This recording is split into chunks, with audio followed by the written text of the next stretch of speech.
Let's get it. What's going on, everybody? Welcome to the SchuZ Show. I hope you guys had an incredible weekend and are now having an incredible start to you guys' week on this great Monday. With that being said, though, I've got a very special guest to kick off this week's show, and that is none other than a man that has a 28-2 record with 18 KOs. He's the WBC number 2 ranked and the WBO number 3 ranked junior lightweight contender. He goes by the nickname Magnificent. He also is a former world champion. That's Mark Magsayo. Mark, I appreciate you for taking time to come on today, man. Hello, brother Jack. How are you? Thank you for having me. Absolutely, man. It's an honor having you on here, Mark. So, first things first, I got to ask you. You're coming off of a great performance just about a little bit over a week ago now. You go out there, defeat Jorge, who had a 21-2-2 record. Dominant performance for yourself. 192 on two of the scorecards, 98-92 on the other ones. Now that you've been able to reflect back on your performance on that night, what's your thoughts on it? What's your thoughts on that performance overall? I think I'm doing good, pretty good that night because we did well in the training camp in the gym. We Mm-hmm. trained for 4 to 5 months for that fight because after my last fight, December, and then after 3 weeks rest, and then I start training until now. So Okay. until the fight, so we've been prepared for that fight. Because Marvin and I have been training in the gym every day and sparring 8 to 10 rounds, and we're enjoying the training with coach. I have a coach too, and what you call him, Pedro Garcia. He make me Right. stronger, my body. So it's good that I have a team to fight this coming what's called that with the fight July Right. 19.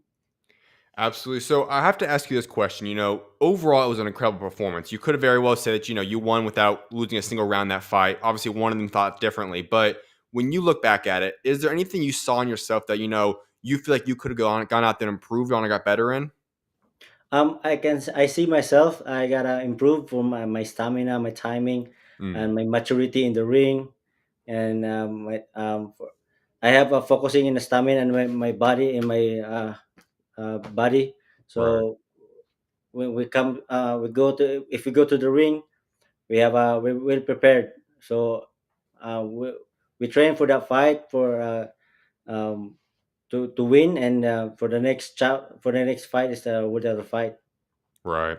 All right. Now I have to ask about the card you're part of because you're part of Manny Pacquiao, Mario Barrios card. I know that's something that you grew up looking up to. You're inspired by Manny. You have a great relationship with him now. To be able to be a part of that card and be a part of something with Manny Pacquiao, what did that mean to you? It means a lot to me, and it's my honor to be part of the that fight because it's my dream to fight the undercard, and Mhm. now this is my second time, and Right. I'm so lucky. I'm one of the undercards, and then we train together at the gym. We run together at the mountains. Mhm. So I feel like I'm lucky. I'm one of the undercards. I have to ask about those workouts because there are lots of videos out there. There was tons of different guys that are well-known boxers. You guys were all trained together, whether it was running, working out, public workouts, so many different things. What was that experience like where you were alongside, so many other great boxers? Obviously, Manny Pacquiao was the one organizing it, but still, all these other great guys. What was that experience like? Like so happy and inspiring because when you saw your idol training in the same gym, Right. so it's inspiring. It's like before I'm just watching him and my neighbors in the TV, and then Mhm. now I'm part of the training camp, part of the fight. So I feel like I'm lucky to one of the undercards, one of the fighters that he has. All right, so I have to ask you your thoughts on this and what your reaction was when there was rumors, speculating that Manny Pacquiao could be coming out of retirement to come out there and fight. But when it was confirmed and you knew that Manny Pacquiao was returning, what was your initial reaction to that? Happy Hmm. because I know, and I can wait for his comeback. For because I know he has his power speed. Because when the Right. first time he arrived, I saw his training here. First day, no sleep, no everything. Still fast, Mm. strong, and I can't wait for his comeback. Because oh my God, he's still there. So me when I saw his fight in the 12 rounds, I expect that he's still strong and power is still there. I personally thought Manny won that fight. What's your thoughts? Who Me do you think too. won that? Okay, you did? Me too. Yeah, me too. Yeah. Why Barrios keep holding his power? Like maybe because of the fast of Pacquiao, the Mm, head movement, after he punched, go to the side, right. the way he did with the Margarito and Oscar De La Hoya. Agree. Now, were you shocked when the announcements came out? I mean, I personally thought that, especially with it being Manny Pacquiao, the judges might have even given him the edge there. So when they came out and it was a close fight and they gave it a draw, I was shocked there. What was your reaction when you heard the scorecards? For the scorecards, for that's not good. Mm, Yeah, for me, the 7-5 score, at right. least 7-5 for Agree. me. Yeah, 100% and agree. then I thought that when the decision came out like draw, I thought Hmm. there's a rematch. Okay. Do you want to see that? Is that the thing? Obviously, there's rumors Manny Pacquiao, Ron Garcia, Manny Pacquiao, Rolly Romero. Obviously, the rematch with Barrios. There's tons of things. I mean, it's Manny Pacquiao. He can make his shoes there. But what's your thoughts? What would you like to see him do next? If the Barrios team wants to rematch and Pacquiao too, it's good, but Hmm. it's good to fight with the other fighters like Romero. What's it called his name? Ron Garcia? Ryan Garcia Right. and Romero. So it's good if they fight because Pacquiao is still there, his power is still there, the speed is still there, so we can try to fight with the young fighters. Absolutely. Well, Mark, I want to go into your story because obviously people know you now today. You are a world champion. You've now been another guy weight class. You just now won the WBC Super Featherweight Continental America's champion. You have so many different things you've accomplished, but you've come from very humble beginnings. So I want people to get to know your story. We go all the way back from the Philippines. Correct me if I'm wrong here, but you grew up selling ice cream to support your family. You can only afford one meal a day when you're younger. Can you take us just through that when you're talking about your childhood? How did that portion of your life help make you into the man that you are today? That's true. That was way back 2003.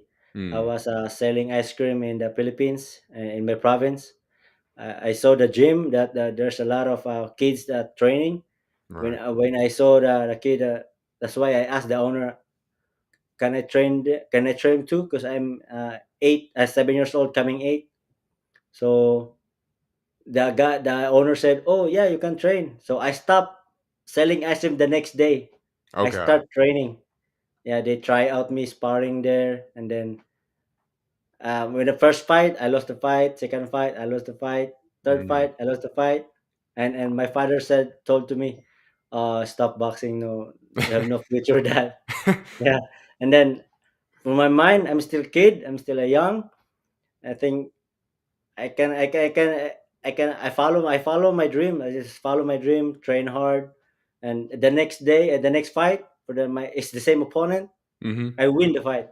Okay. I win, and then and the national tournament, I win the fight. And then my brother, the two brothers, train with me. Hmm. They lost, and then they give up. They don't train anymore. Okay. All Yeah, right. So there's so two parts I have to follow up with you on that, Mark. The very first portion there is you talk about, you're going through this process. You quit the ice cream job and you end up going out to boxing. What was the inspiration? Why did boxing mean so much to you to say, you know what? I'm going to go all in on boxing at this young of an age, 8 years old. I'm going to go all in on boxing. Why? that time the fight Pacquiao versus Barrera Mm, 2003, and go. I wish I was like him, okay. a world champion like that. I just wishing myself like I was what I'm gonna be like him soon. And then the next day when I saw the ice cream, that's the day that I saw the gym. So that's the day that I'm gonna train Okay. and fight. The other key part there is you talked about this, and I did not know this till you just told me this, that you lost your first few amateur fights. Yes. For so many guys, I know you're young and whatnot, but so many people would say, okay, I tried it. I gave it my best for a little bit. It didn't work out. All right, let's find something else that God's got in store for me. You said, you know what? Even your dad said, let's quit boxing. You, for Yeah. some reason, something within you said, I'm going to pursue the sport. When you were down yourself, your dad's even telling you to stop boxing. What was it about you that said, you know what? I want to pursue this. Even though the odds are against me, people doubt me. I'm going to pursue this sport. Yeah, I proved them wrong that I'm one of the great coming Right. young star when I was a kid.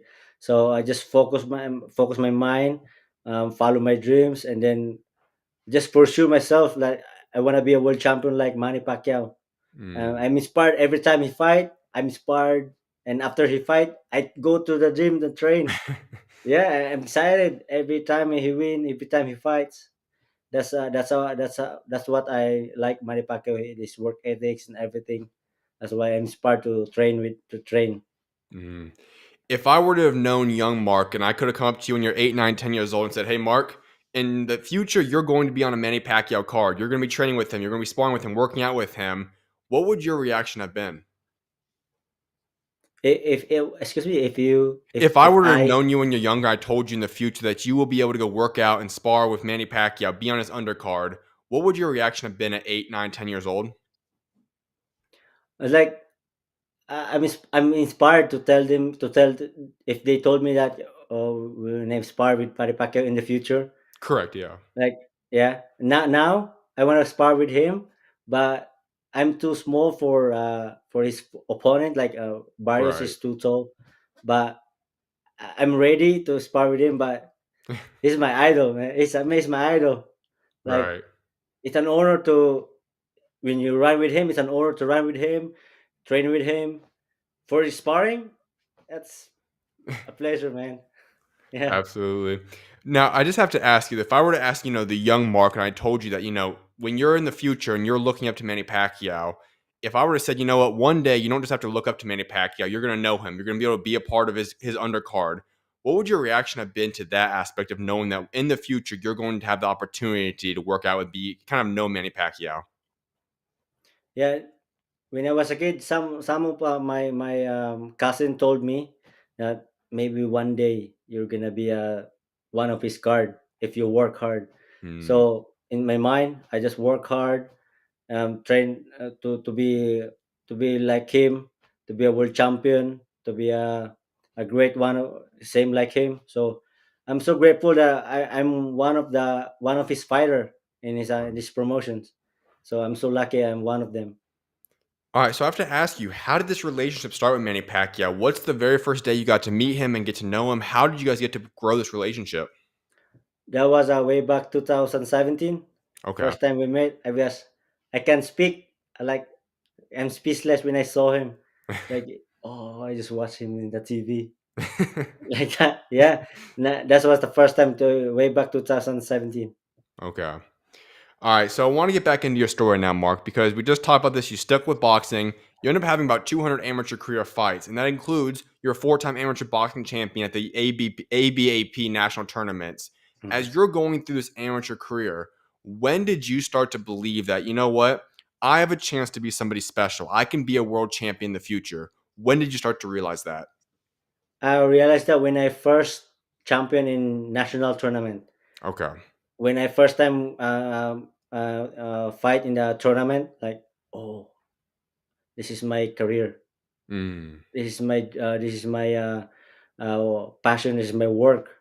okay. So I pursue my training. I focus training in every fight. I'm aiming goal. I'm aiming a world championship. When I fight in amateurs or national tournament, I'm aiming to gold. Every time I fight, gold medal. I like. Mm, So so now, when I first pro, knockout, knockout like that, and right. then, oh, someday I'm gonna be a world champion. Hmm. So yeah. All right, so now if I were to tell that young Mark at what was it, about 16, 17 years old, that you will be a world champion one day. This is before you turn pro, everything. I told you, Mark, hey, you're going to be a world champion. How would you have reacted? Would you have been shocked? Would you have been surprised? Is that what you expected? Or how would you have reacted to that? Um, as maybe speechless. Okay. Like, I can imagine, like, when I'm became a world champion since last 2022. Hmm. It's like, surprised me in when I heard in the new world champion. Like, I'm so happy at that time, and then, yeah. All right, so let's go into your pro career because you turned pro in 2013 at the age of 18. First and foremost, I have to ask you this. Is it crazy? Has your career gone by fast in your opinion? You're already 12 years into this as a pro career now. Would you say when you reflect back on everything you've accomplished, your 28-2 record, 18 KOs, becoming a world champion, how would you sum up what your pro career has been like to this point in time? We just train and focus every fight, and Hmm. uh, every time we fight, we improve, we improve. Now I'm 30 years old. Like my age, like I'm near at the peak in my career. So I'm gonna grab this opportunity that my promoters giving to me. Right. So every time I fight, and every time I go to the ring, just win the fight, and then to be in the next two-time world champion. Has time gone by quickly for yourself? Because, like I said, it's already been 12 years that you've been a pro. You've accomplished so many great things. When you reflect back, has the past 12 years gone by quickly for yourself? Has it gone exactly a plan? Or how would you say the past 12 years has been in terms of that? It's like up and down my career. Right. Up and down. Like before, I don't have a fight. 2 years no fight. Mm, I almost stopped boxing because of that. And my wife she's just the only one believe in me that I'm mm, gonna be a world champion someday. So I just keep training. I have no work, just training, and my wife, she's providing all my needs and all my equipment in the gym. So when I like a horse, like focus like a horse, like that. Just aim high always, and always focus to the every fight. Now I'm a former world champion, and now number two in the world. right. It just thank God that I have skills, and I have a wife that always with me. All right. So you referred to a little bit ago that 2 year stretch without pretty much fighting. I think it was 18 or so months of where it actually totaled out at. That's from 2017 to 2019. I wanted to ask about that because it had to be very difficult. At that point in your time, you're 4 years into your pro career and you can't fight now. When you reflect back on that period in time of your life, how difficult was that for yourself? With no fights for 2 years. Right. Yep. Yeah, that was hard for me because I feel like this is the only I have. This is the only I know the work.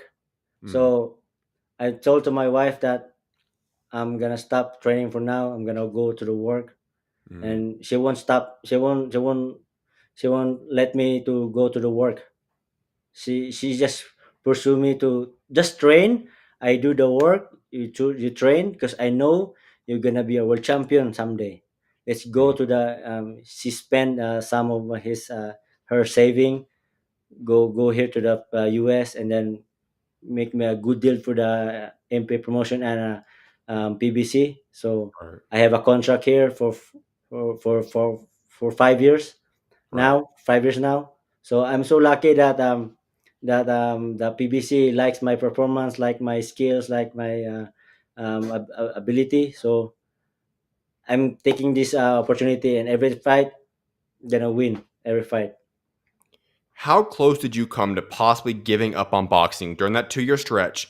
Was it something that you were very, very close to actually giving up on boxing? Almost, Wow. because I have no promoter. No one's believing in me in that time because I have bad what you call this, my previous promoter, Right. like no good contract, and then no one's gonna sign me for 2 years. So I'm sad. No one's gonna sign me, and that time my age like 24 that time. Right. Right. So no one's believing in me. Only my wife Mm, believe in me. So she work hard, and then make some negotiations with Sean Gibbons, and I know, and Sean Gibbons believe in me. So right. he knows that I'm gonna be a world champion. He gave me an opportunity to fight first two fights, and then the other one is like a eliminator, and then the next world championship. They promised me that they give me a world championship, two or three world championships. Wow. So I'm happy. You talk about your wife. I have to ask you a little bit more about that because she's obviously been a critical component for your life. You just talked about that. Mhm. How important has she been in you becoming the man that you are today? She's uh, she's the only one. That's why I'm still in boxing. Mm, Because when the time that I'm not met her yet, right. that was 2014. I almost stopped boxing because the price in the Philippines when you fight is so cheap. Mm, So when you get money when you have a fight. Right. But when I met her, she believed in me. She supported in me since 10 years now. We've been together 10 years. So Congratulations. yes, we've been married for 10 years. So I'm so lucky that she's in my on my side now. She's my nutritionist. She studied at the Stanford and she graduated, and now she's my nutritionist. And she used it to me every time I'm diet. I'm so lucky that she's in my side. I love that. All right, so we just talked about one of the toughest points of your career when you talk about not having fights for 2 years. We fast forward 2 more years. That brings us to the day of September 21st, 2021. You're fighting Gary Russell Jr. He's the favorite in this fight. The WBC featherweight title is on the line. He has a 7 year title reign at that point in time. We know what ends up happening that night, but I have to ask you leading up to that. You have a world title opportunity now, just 2 years Mm. removed from not even having any fights on the table. What was going through your mind leading up to that fight? Um, Goosebump, Mm, because that fight that night we asked that fight for that fight because no one because Gary Russell said no one's gonna fight with him. mm, And I told to my promoter told me, Mark, who after you fight after you win with your Holyosea, who's your gonna next fight? I want the best shot, Gary Russell Jr. mm. I asked the fight, and Okay. then okay, wish will be granted. Yeah, yeah, that's what he said. My promoter Sean Gibbons. So after that, when the fight is locked, and go, this is it. This is my moment. I told him myself, I just work hard, run the mountains every other day, work hard in the gym, sparring every other day. So uh, we prepare for the fight. Everything that we train in the gym, we apply in the fight, and we won. The- yeah. All right, so let's go into that fight. You pull off a massive upset. For some people that aren't familiar or more new to boxing, Gary Russell Jr., as I said, 7 year title reign. Very impressive. He has had one heck of a career, one of the best in that weight class. He was dominant. You pull Hmm. off this massive upset that night. When you hear the scorecards, you find yourself winning, being victorious that night. What goes through your mind at that point in time when you're world champion? I know the fight I'm gonna win because, and after that the third round that he got injured because I got accidentally hit his shoulder. I Right. know I'm gonna win this fight because if he didn't run, there's a knockout of that fight. If Mm, he didn't run, so when he run every time every round, so I'm gonna dominate this fight because I know he's scared of my power. He's scared of my skills. Even mm. he's faster, but I'm faster too. So I know I'm gonna win this fight. And then when the announce said and then you and like thank you Lord. I love that. I have to ask you this question. There were some rumors in the build-up process for your last fight with you and Gary Russell both on the same card, obviously, that rematch could possibly happen. Is there any truth to that? Is that a rematch you'd be interested in? Could we ever see you guys fight again? Yeah, I'm interested to fight with him again to Okay. prove that. When he fight when we fight in the next time, make sure that he's conditioned 100% because after the fight there's a lot of excuses and like everything like that. Right. So when we talk in the Zoom, I told him, let's do it again. Just told me, just ask me where and when, and I'm gonna be there. I told him that. When was that Zoom call? Was that recently? Was it after the last fight? Or Yeah, when? yes, that's the last July 19. Okay. That's Oh, the so it's fight. been recent then. So this fight could Yes, actually happen in the future then.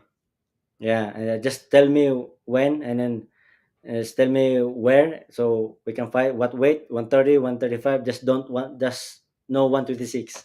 All Just right. 130 or 135. I can fight with him. I was going to ask you this question a little bit later, but I want to ask you now. When in terms of your weight class, obviously you kind of fluctuate between 130, 135. You're currently ranked in two of the bodies right now at 130. You're ranked in one of them being the IBF right now at 135.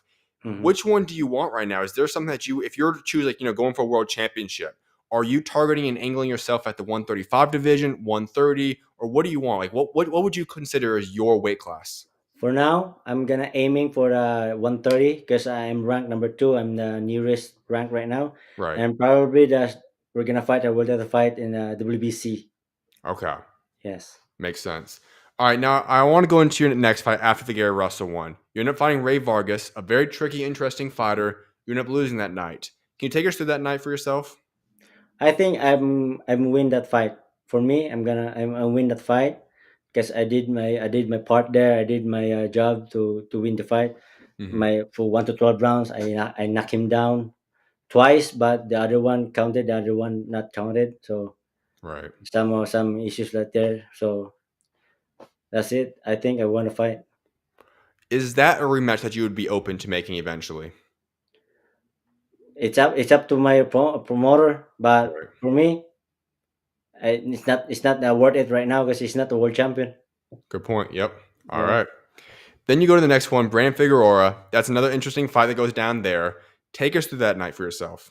We're supposed to move up 130 after the Vargas fight, Right. but the opportunity came in, WBC interim world championship. So we take the fight, and I almost not make weight that time because it's hard for me to go down 126 because I've been fighting for 10 years, 10 years in 126. So Right. I just finally move up last 2 years ago. Mm-hmm. So it's hard for me to get make weight. Just lucky that I got struggling in my weight, but now in 130 and feel strong and my power is still there. So my Right. move is still there. Now I'm good. All right, so I want to follow up on that real quickly. So you would say that after the Ray Vargas fight, you knew it was probably time to move up to 130, but because of the opportunity, it's the only reason you stayed, and then weight was obviously an Hmm. issue in that fight then? Yes, there's a little bit issue with that fight because I almost not make weight that time. Right. Yeah, like they gave me 2 hours. The 2 hours almost done. The commission said 2 minutes. If you don't come down, you're disqualified. Go, Mhm. let's go, let's go, let's go, let's try. And then when we make weight, 125.8, let's go. But I feel weak. I feel weak. Right. My legs. The day the fight day, Mhm. my legs is start still I still hurt and then start cramping. Yeah, Gotcha. I can when I try to warm up, my coach said, "Oh, you're not good. You're not good in shape right now." Mm. But in the training, when we train, it's good. We have training. We good. We have a sparring partner. Good. It's training good. Conditioning good. But when we getting to the near and make weight, it's hard because my body is getting bigger. Right. Because I start boxing. I start pro when I was 2017.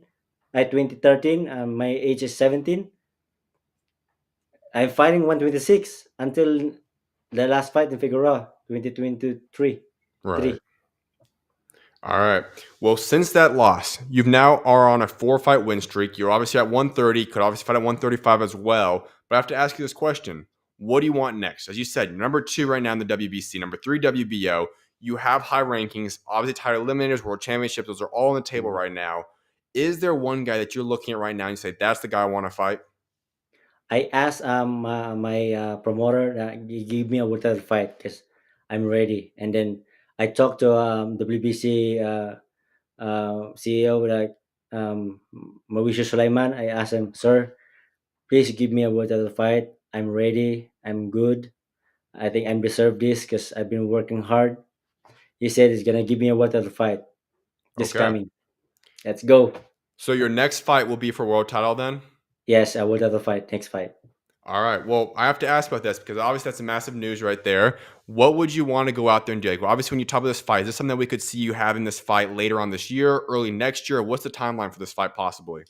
This coming October, but there's still negotiation right now. They're under negotiation, Right. so they promised me that they're gonna give me a word of the fight. Okay. I'm We're not gonna announce yet right now, but you're Right. the one of the if we have the negotiation finalized, we're gonna tell you guys. Okay. Now, the fight hypothetically there, the WBC would be Oshaki Foster. He's the man that's Mhm. champion right now. Is that the guy you would fight? Obviously, there's rumors of him moving up to 135 if he beats Stephen Fulton in that fight. So, and obviously that fight's even up in the air as well right now. So when you look at that, is Oshaki Foster the guy that you're kind of looking at saying that's the guy I want to fight then?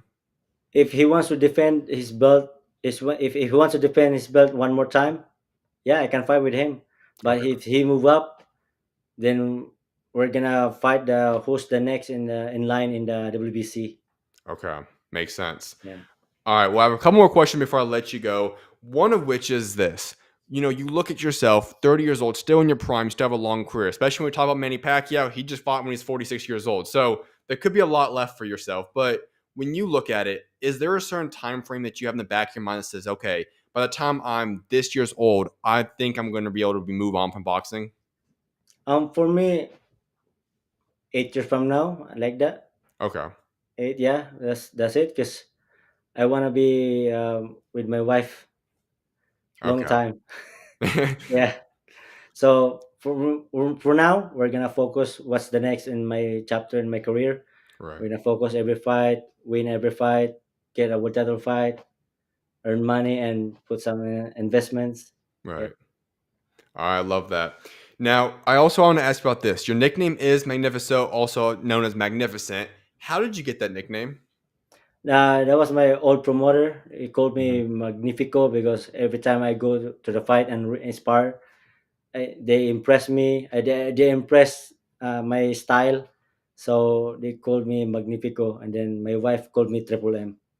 All right. I like it. Now, I've got two more questions before I let you go, Mark. One of which is I want to ask about your faith real quickly because I know you're a believer and you also had a video before your fight of your team praying alongside you. I want to ask about that. How critical and how important is your faith, your relationship with Jesus in your walk in life right now? It's very important, Lord Jesus Christ, in your heart and your Right. soul. Because if you believe in Him, you're gonna achieve whatever you need, whatever you want. So, Amen. in my mind, in my heart, I believe in God. Have you always been that way, or would you say more so in the past, couple of years, have you really grown close to Jesus in that time? Even I was a kid, I Okay. start praying when I know that there's a God. Every time I go to the ring, every time I go to the school, every time I go, I Hmm. sign up a cross and pray to God and give me a strength for thank you for the life that you give it to me and the talent that you give it to me every time. I love it. Well, Mark, I have one final question for you. It's the question like wrapping up every interview with, and that is talking about your legacy. One day, as you said, you'll move on from boxing, you'll walk away from the sport and put down the gloves. When that day happens, what do you want to be remembered for what you have accomplished both inside and outside of that ring? I want to remember that to the people that there's a Mark Magnifico Magsayo and a great fighter in my time. I love it. Well, Mark, I appreciate you for taking time to come on today, man. It's been an honor and a blessing having you on the show, and I cannot wait to see what God's got in store for you next, man. Thank you, Jack. Thank you for having me. Thank you to all fans. Let's go. Absolutely. You always welcome on, Mark. God bless. Thank you. Thank you. God bless. I appreciate you guys all for coming on, tuning into this interview. I will have it clipped up, edited out, and then posted on my YouTube channel very, very shortly. I hope you guys have a great time now. I'll be back live in about 2 or 3 minutes. We're going to go on a short break, and then we'll get into a recap of all the big fights that happened this past weekend, as well as some boxing news. So make sure to stay along, and I'll be back live very, very shortly. I appreciate you tuning in as well, Adam. I see some of your comments. Appreciate you for coming on the show and tuning in, man. I'll see you guys very shortly. God bless you guys.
What's going on, everybody? Welcome back to the SchuZ Show. I hope you guys are having a phenomenal Monday night. Now, it's time to get into a fight recap of what went down this past weekend. Lots of interesting fights, lots of stuff to break down. Let's get right to it. Now, before I do get to it, though, make sure to leave anything in the chat that you want me to discuss. If you guys agree or disagree with anything, make sure to leave it in the chat, and I will bring that up into the show so you guys can see your guys' comment on the show as it happens. But let's start off with one thing.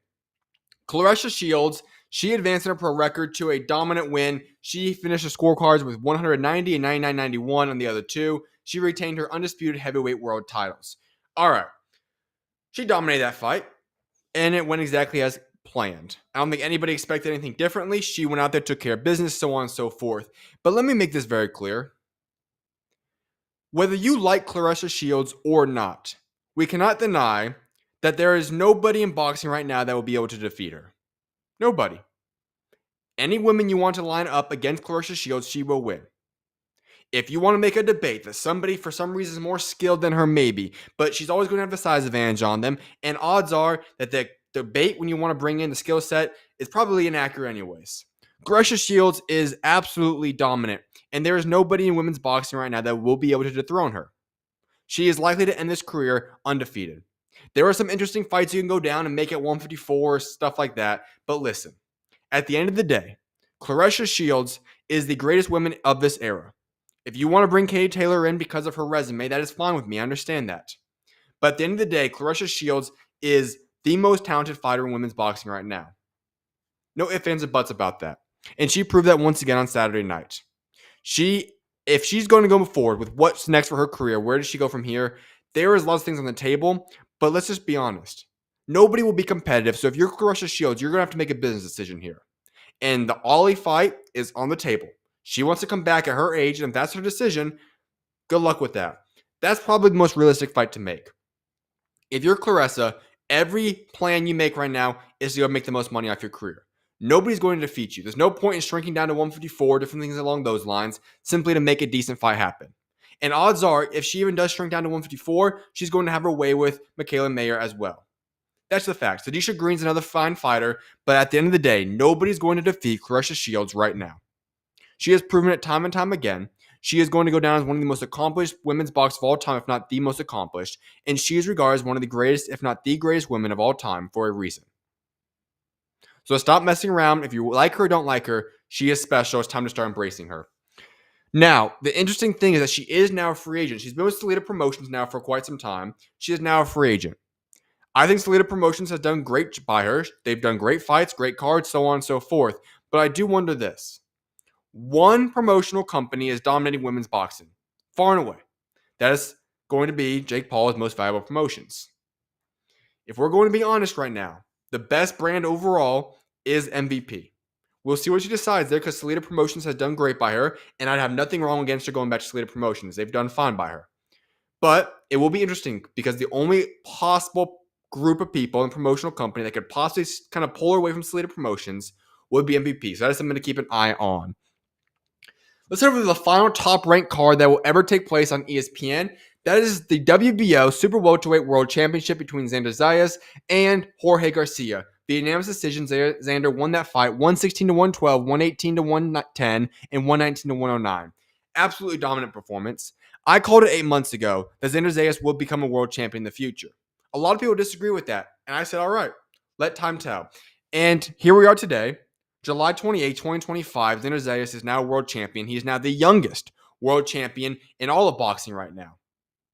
And he earned that world championship. Absolutely dominant performance against Jorge Garcia Perez. Not even a competitive fight, to be honest. He went out there at 22 years old, put on an absolute masterclass, did his job, became world champion, and now he's sitting in an interesting position. He's one of the world champions at the best weight class in all boxing, in my opinion. He has got a long list of fighters to go out there and fight, whether that be via unification with Sebastian Fundora, Bakar Murtzavaliev, hypothetically Terrence Bud Crawford, although I don't think he will ever fight at 154 again. Or you have a long list of possible contenders, whether that be Boots Ennis, that be Virgil Ortiz, that be Josh Kelly, that be, the list can go on. I'd say there's about 20-ish names, Jesus Ramos, so on and so forth. He's got a long list to choose from here. And it will be interesting to see where he goes from here because we're looking at a man that's 22 years old, world champion. youngest in all of boxing right now, and he just put on an absolutely beautiful performance to become world champion. The future is bright for him. I personally would zero in on the Xander Zayas fight for Xander Zayas' next fight being either Virgil Ortiz or Sebastian Fundora. If he fights Virgil, I think Virgil will win that fight. I think Virgil is a special fighter.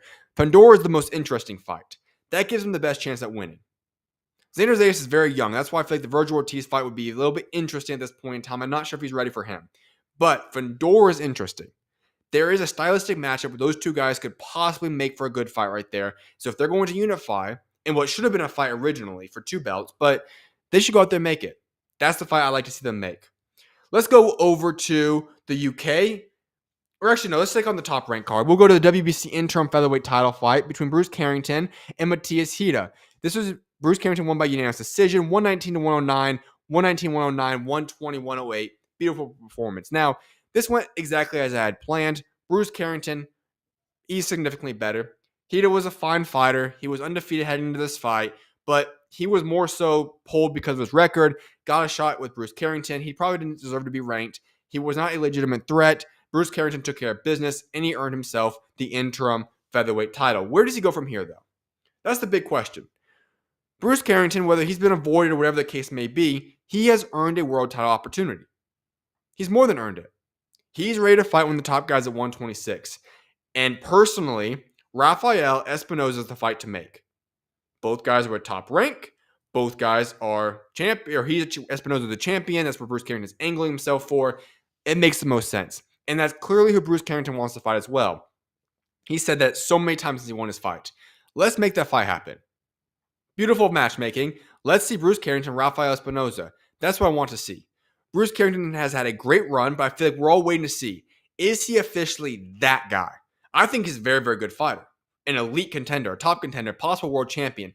But if he can go out there and take care of business against Rafael Espinoza, we're looking at a man who, let's just be honest, is that guy. He has a lot of great wins, but we're waiting for that statement moment. That could be it right there, and I hope they make it. Elijah Pierce KOs Michael Dasmarinas, WBO International Featherweight title now. He got dropped early in the fight, came back, great heart in that fight, but Elijah Pierce went and won himself the WBO International Featherweight title. Great knockout. Way to come back from Elijah Pierce. He made a statement there. Obviously, the beginning portions of that fight were not pretty, but it seems to be what he likes to do. For one reason or another, he gets dropped, he gets hurt, so on and so forth in the early rounds, and then he bounces back and is competitive and then finishes the job by the end of that fight. It's the way he does business. Like it or not, he seems to work for him. Elijah Pierce had a great performance on Friday night. Going back to the top ranked card, super lightweight Emiliano Vargas defeated Alexander Espinoza via first round KO. I've been very high on Emiliano Vargas for quite some time. After what I witnessed on Saturday night, I'm ready to say that Emiliano Vargas has a chance to be the next superstar in American boxing. Because to become a superstar in boxing, you need to do and handle business inside of that ring. Well, Emiliano Vargas has done that. You need to make statement, highlight reel finishes in your fights to be able to make yourself a star. And, well, he just did that with that first round KO. Beautiful KO. But you also have to be a marketable fighter to be able to become a legitimate star. And he's always had those traits. So when you put this entire package together, we are looking at somebody that Top Rank now has a legitimate budding superstar in American boxing scene. And his name is Emiliano Vargas. This man has the full package. I understand you might go out there and say, well, he hasn't been battle tested against the best guys yet. That's fine. He's very, very young. But what has he done with what he's been given? And he has more than excelled in those opportunities. And when I look at Emiliano Vargas, I feel confident this man will be a world champion in the future. But I believe he has legitimate superstar power. And Top Rank, I think, is identifying that now. This man has officially reached that stage of his career where people are starting to talk about him on a real nationwide level. He has got star power written all over him, and this could very well be one of the next biggest stars that we see in American boxing. His name is Emiliano Vargas, so make sure to remember him. Let's head over to Britain, where Ryan Garner stopped Reece Bellotti in the 12th round to retain the European super featherweight title. He won the British and Commonwealth titles as well. Absolutely incredible performance. I thought Ryan Garner would win the fight. It went how I planned, but I'll be honest. Ryan Garner more than impressed me in the way he performed on Saturday. This is a guy that I thought was going to beat Reece Bellotti. I've always considered this man as a legitimate threat on the world scene. He went back, wanted to get all the belts, properly build himself up, and he did just that. When I look at what Ryan Garner did this past weekend, he put on a masterclass. No ifs, ands, or buts about that. I honestly thought Reece Bellotti was going to be a little bit more competitive. I never thought he would win the fight, bearing a miracle KO, but I looked at Ryan Gardner and I said, you know what? I want to see something. I think he could be tested a little bit in this fight. Nope. Ryan Gardner had his way with Reece Bellotti. Absolutely dominant fight from him. He made a statement, and now he's at a position where he's ready for a world title shot or at least title eliminator. He has earned that opportunity. He's heavily in the mix, and he is a guy that is going to be a budding star in the British scene right now. This is a guy that's very entertaining as well. An absolute warrior in that ring. He knows how to take care of business. Remarkable performance by Ryan Gardner. He proved that he is legitimately one of the top contenders in all the world right now. That's in terms of some other notable fights that went down this weekend. Rohan Polanco, a man who I do deem as a future world champion, defeated Quinton Randall via unanimous decision. Super flyweight Steven Navarro defeated Christopher Rios via unanimous decision. Haven Brady Jr., who will be on the show tomorrow, defeated DeMichael Harris. Middleweight Tony Harrison, he returned from a 2-year layoff and defeated Edward Diaz via unanimous decision. Taylor Bevan, a very intriguing young prospect right there. He defeated Zdenko Bull in the 3rd round KO. Carl Fail, massive upset, defeated Amir Abubakar in the 8th round KO. And then Alois Jr. defeated Elise Zorro via unanimous decision. That one was a little bit surprising. I thought Alois was going to have a much more dominant performance. Started strong, drifted a little bit in the middle rounds, finished strong. He won that fight, but it was very, very close. A little bit surprising in my opinion, but still, I'm a very big fan of Alois Jr. He will be a problem in the cruiserweight scene. Let's head over to some boxing news. I only got one thing I'm going to touch up on to wrap today's show, unless there's more comments in the chat. And if you guys do have any thoughts, make sure to put them in the chat, and I will address them on the show. Boots Ennis and Josh Kelly, possible fight for October. Former unified welterweight champion Jerome Boots Ennis will make his super welterweight debut in October in the United States. Matchroom has offered Josh Kelly the fight with Ennis. Now, here's what the rankings look like regarding these two guys. Boots Ennis and Josh Kelly are the WBO's number 3, number 4. However, the number 1 and number 2 spots are now going to be vacated because Jorge Garcia Perez and Xander Zayas held those spots. Therefore, hypothetically, this would be a fight between 1 and 2, most likely, in the WBO. This is a great fight to make. And I feel like people were giving a lot of slack to Jerome Boots Ennis for the 2 tune-up fight idea. 2 tune-up fights was always a little bit extreme, but if his tune-up fight is Josh Kelly, that's not much of a tune-up fight. Let's be honest right now.